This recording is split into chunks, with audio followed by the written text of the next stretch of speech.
పహల్గామ్ ఉగ్రదాడి పట్ల దేశవ్యాప్తంగా ఆవేదన వ్యక్తమవుతున్న తరుణంలో కుత్బుల్లాపూర్ సూరాను సబ్ రిజిస్టర్ కార్యాలయంలో పనిచేసి డాక్యుమెంటరీ రైటర్లు తనదైన శైలిలో నిరసన తెలిపారు.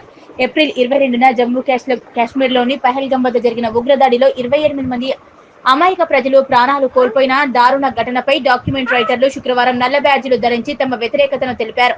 ఈ సందర్భంగా డాక్యుమెంటరీ రైటర్ల సంఘం ప్రతినిధి రవీందర్ ముద్రాజ్ మాట్లాడుతూ దేశ భద్రతను చిన్నాభిన్నం చేయాలని ఉగ్రవాదులు చేపట్టిన ఈ దుశ్చర్యను తీవ్రంగా ఖండిస్తున్నామన్నారు. అమరులైన 28 మంది కుటుంబాల పట్ల తాము ప్రగాఢ సానుభూతిని తెలియజేస్తున్నామన్నారు. ఇలాంటి సంఘటనలు పునరావృతం కాకుండా ప్రభుత్వం కఠిన చర్యలు తీసుకోవాలని వ్యాఖ్యానించారు.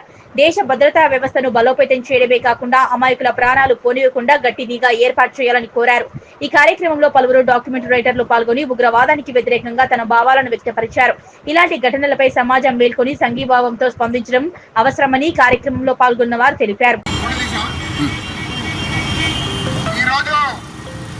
యావత్ భారతదేశాన్ని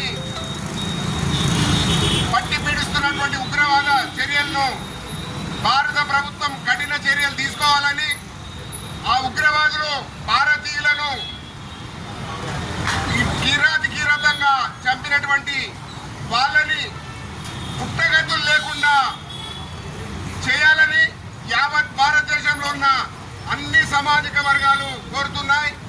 పాకిస్తాన్ అంటేనే భారతదేశం వాళ్ళని ఉరికించి కొట్టాలని, మళ్ళీ భారతదేశం వైపు చూడకుండా కఠిన చర్యలు తీసుకోవాలని, భారతీయులకు రక్షణ కల్పించాలని ఈ యొక్క రక్షణ సంఘంలో పనిచేస్తున్నటువంటి మిలిటరీ వారికి మేము ఎల్లవేళలా సహకరిస్తామని, యావత్ భారతీయులు కూడా ఆర్థికంగా కూడా వారికి సాయం చేయడానికి సిద్ధంగా ఉన్నారు.